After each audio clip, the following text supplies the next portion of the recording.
अग्निदेव कहते हैं, मुने, स्वयंभू मनु से उसकी तपस्विनी भार्या शत्रुपा ने प्रियव्रत और उतानपाद नामक 2 पुत्र और एक सुंदर कन्या उत्पन्न की।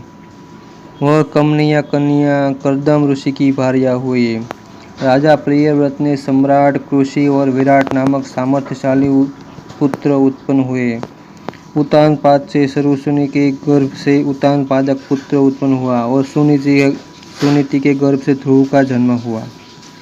हे मुनि, कुमार ध्रुव ने सुंदर कीर्ति बढ़ाने के लिए 3000 दिव्य वर्ष तक तप किया। उस पर प्रसन्न होकर भगवान विष्णु ने उसे सप्तर्षियों के आगे स्थिर स्थान दिया। ध्रुव के इस अभ्युदय को देखकर शुक्राचार्य ने उसके सुयश का चूषक यह श्लोक पढ़ा। ओह, इस ध्रुव की तपस्या का कितना प्रभाव है, इसका शास्त्र ज्ञान कितना अद्भुत है, जिसे आज सप्तर्षि भी आगे करके स्थित है। उस ध्रुव ने उसकी पत्नी शंभु ने शिलष्टि और भव्य नामक पुत्र उत्पन्न किए।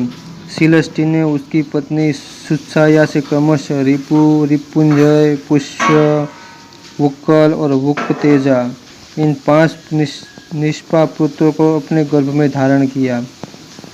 रिपु के वीर्य से बृहति के शाश्वत और सर्वतेजा के अपने गर्भ से स्थान दिया। साक्षुप ने वीरण प्रजापति की कन्या पुष्करणी से गर्भ से मनु को जन्म दिया। मनु से नवलका के गर्भ से 10 उत्तम पुत्र हुए, जिनके नाम है उरु, पुरु, शत्रुघ्न, तपस्वी, सत्यवाग, कवि, अग्नितुष्ट, अतिरात्र, सुद्रुम्न और अभिमन्यु।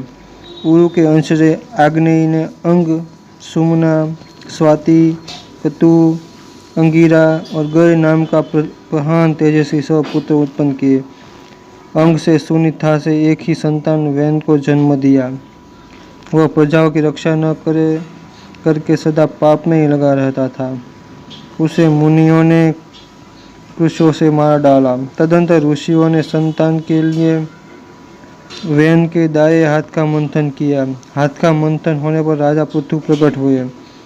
उन्हें देखकर मुनियों ने कहा, हे महान तेजस्वी राजा, अवश्य ही समस्त प्रजा को आनंदित करेंगे तथा महान यश प्राप्त करेंगे।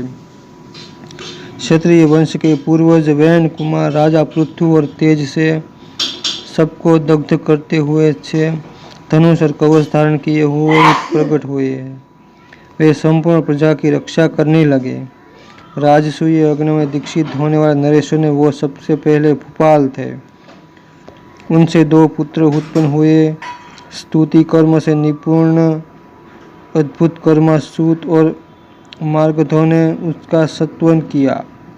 वे प्रजाओं का रंजन करने में कारण राजा नाम से विख्यात हुए। उन्होंने प्रजाओं की जीवन रक्षा के निमित्त अन्न की उपज बढ़ाने के लिए गौरूप धारणी पृथ्वी का दोहन किया। उस समय एक साथ ही देवता, मुनिवृंद, गंधर्व, अप्सरागण, पितर, दानव, सर्प, लता, पर्वत और मनुष्य आदि के द्वारा अपने अपने विभिन्न पात्रों में दूही जाने वाली पृथ्वी ने सबको इच्छानुसार दूध दिया, जिससे सबके प्राण धारण किए। पृथु के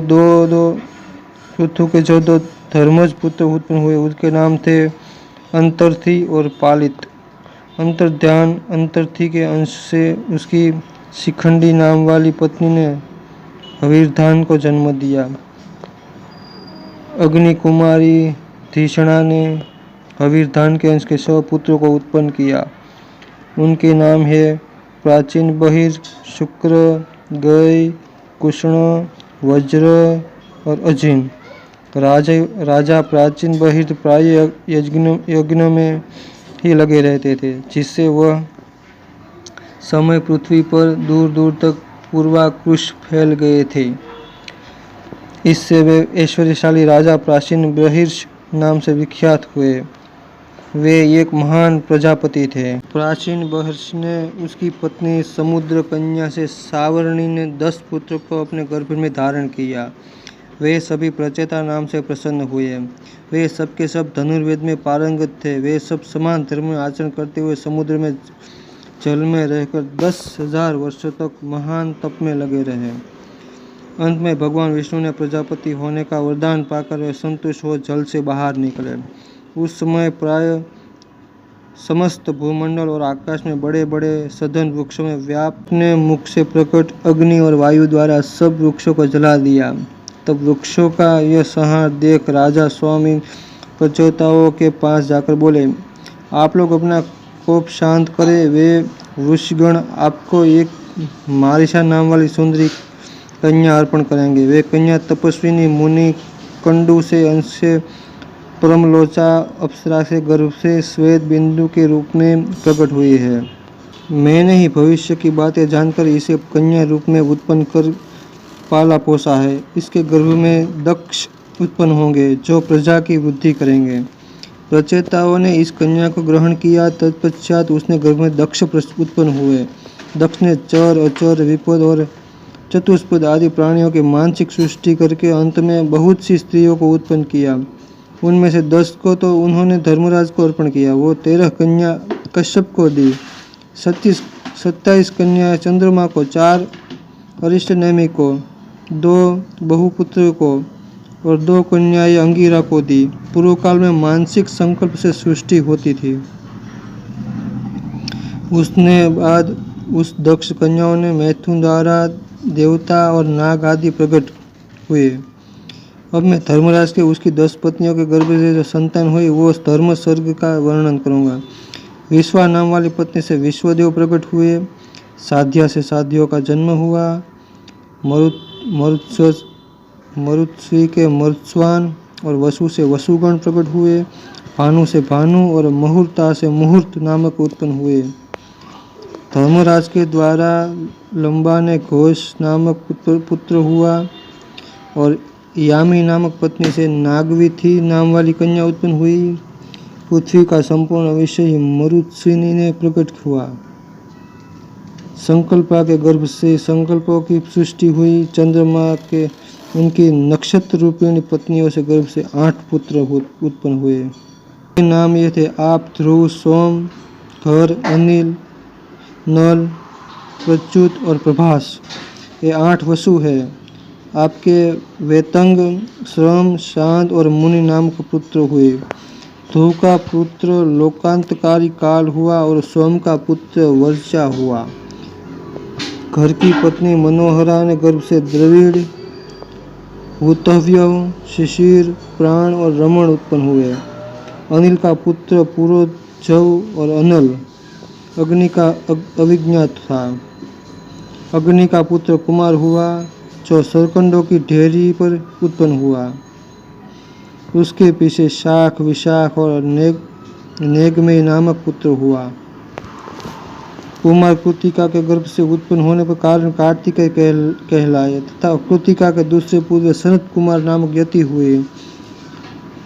प्रत्युष से देवल का जन्म हुआ और प्रभास से विश्वकर्मा का। ये विश्वकर्मा देवताओं के बढ़ई थे और हजारों प्रकार की शिल्पकारी के काम करते थे। उनके ही निर्माण किए हुए शिल्प और भूषण आदि के सहारे आज भी मनुष्य अपनी जीविका चलाते हैं। सूरभि ने कश्यप से अंश से 11 रुद्र के उत्पन्न किया है और साधु श्रेष्ठ सती तथा तपस्या एवं महादेव जी के अनुग्रह से संभवित होकर 4 पुत्र उत्पन्न किए। उनके नाम है अजैकपाद, अहिबुद्यम, त्वष्टा और रुद्र। त्वष्टा के पुत्र महायशस्वी श्रीमान विश्वरूप हुए। हर, बहुरूप, त्र्यंबकम, अपराजित, वृषाकपि, शंभु, कदर्पी, रैवत, मृगस्वाद, सर्प और कपाल, ये 11 रुद्र प्रधान है। यह तो सैकड़ों लाखों रुद्र है जिनमें यह चराचर जगत व्याप्त है।